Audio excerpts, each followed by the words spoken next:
Welcome back to the Joust About Careers podcast.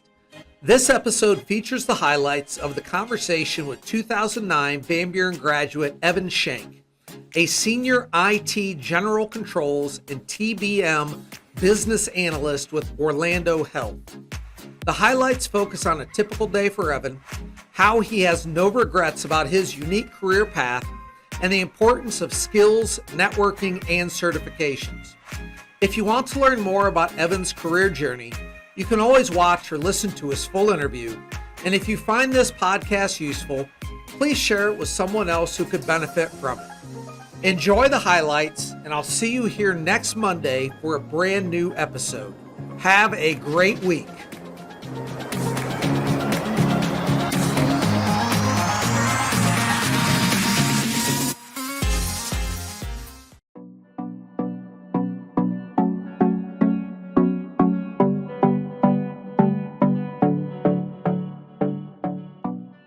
A little bit of a different career path. So there's a lot of acronyms that are going to be involved in a couple different areas. Specifically, I work in for Orlando Health IT department, and within that department, I'm involved in a few different areas. Specifically with IT General Controls, which stands for which is the acronym ITGC, and then TBM stands for Technology Business Management. So there's my day's quite packed full with both roles. One role, ITGC, is going to be more in a technical role where we're evaluating specific IT policy controls. That's going to be our risk management side of things, where we're really looking to identify specific risks that we have in our environment, anything that's IT security related. Anything that could be also that impacts our business, which is going to be the other side of my role, which is the technology business management side, where that side is really going to be where I get to link the business between IT. We're acting as a liaison where it's about treating IT like it's its own business. So we're managing budgets on that side of things. We're tracking the return on technology investments on that area of the business, and then we're making sure that projects we run actually move the needle for our company, for our forecast and future. So that side of things is really going to be the money management and financial impact of IT. The IT general controls, I would look at that more of a glorified auditing kind of day, where we're really looking back into the past to see if we've done the correct things, and then we're going to measure them to what we believe needs to happen to continue to improve. So my role is going to be a hybrid kind of role. I think typically when, especially if you have some career-minded people that would like to look into going to IT technology, they're going to be a lot more focused on one specific niche or one specific genre, whether that be cybersecurity.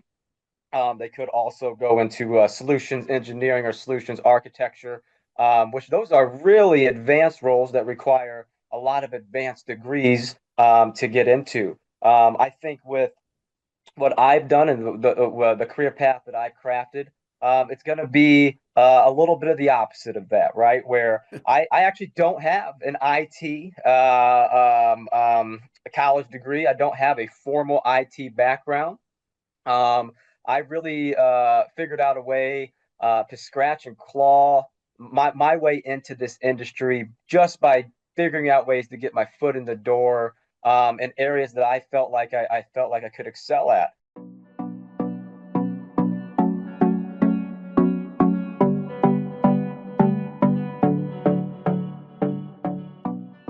I don't have any regrets. I wouldn't change anything. And here's why.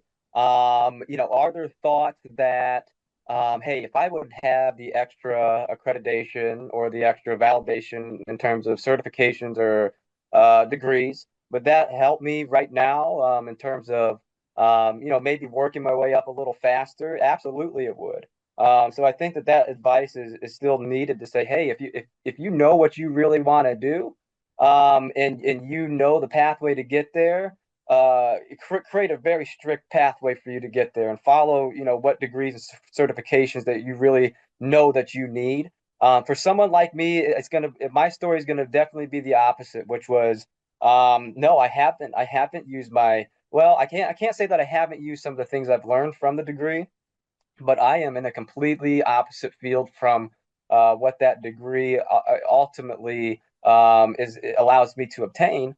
But what it allowed me to do, um, you're going to you're going to have some of those insecurities, right? To where if you're applying to some positions to where you're not aligned with the degree you have, it's going to be hard to have the confidence sometimes to go out and do that or to pursue that. But it's really allowed me to do, it's allowed me to be strategic and figure out certain ways to get my foot in the door if I'm really interested in something that I'm not aligned to with my degree. It's also forced me to be really intentional and the way I network, whether it be on LinkedIn or whether it be just any kind of networking professionally, right? When you don't have that extra paper to back you up and you're competing in the job market against people who do, you have to figure out a way to network and market yourself a lot better.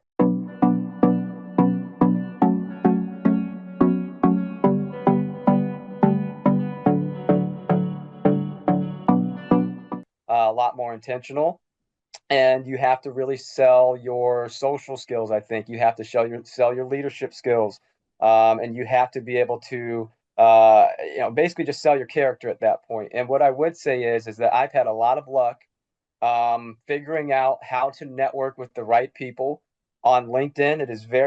It's a very I would consider it a very simple concept to be able to track down the most important people you need to talk to get your foot in the door. And I've had a lot of luck being able to get that first step of just being able to get noticed and have the opportunity to come in to talk to them.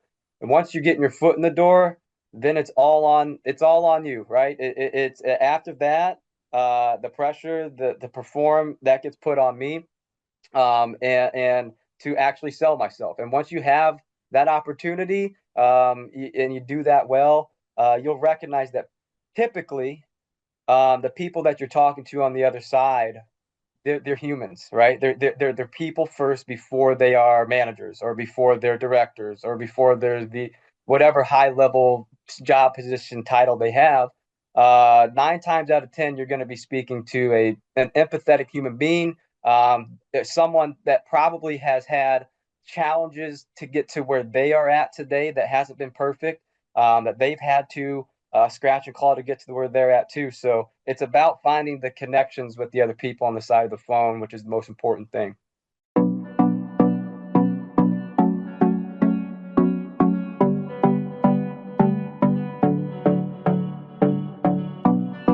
Something that really goes unsaid, especially I think once kids get out of college, after they finish up their bachelor's degree, it's, hey, find a company that's going to pay for it for you. All right, find a company that's going to pay for your continue to pay for your education. Luckily, I'm connected to a company that is willing to do that, and offers that for me. Sometimes you got to continue that education. Right now, I'm working on a few different risk management certifications. I will say certifications, once you're in the door, can take you just as far as the formal education can take you, right? So I would say if you have a niche and you have specific certifications that you can obtain, those are going to hold just as much weight as, say, your master's degree will in some of these instances, because they're narrowed down scopes of specific niches. And people, these companies, they look for that. They really look for subject matter experts who are going to be provide expertise in a certain area. So that's where I'm at right now, is really looking at certain certifications that are going to hold the most weight. If you liked this Joust About Careers episode, you can explore previous episodes and highlights to learn about even more careers of Van Buren graduates. To be sure you don't miss upcoming episodes, please click subscribe on YouTube or your favorite podcast platform so you'll know when the next episode is released. Thank you for spending a portion of your day with us, and we hope you will continue to prepare for your future by learning just about careers.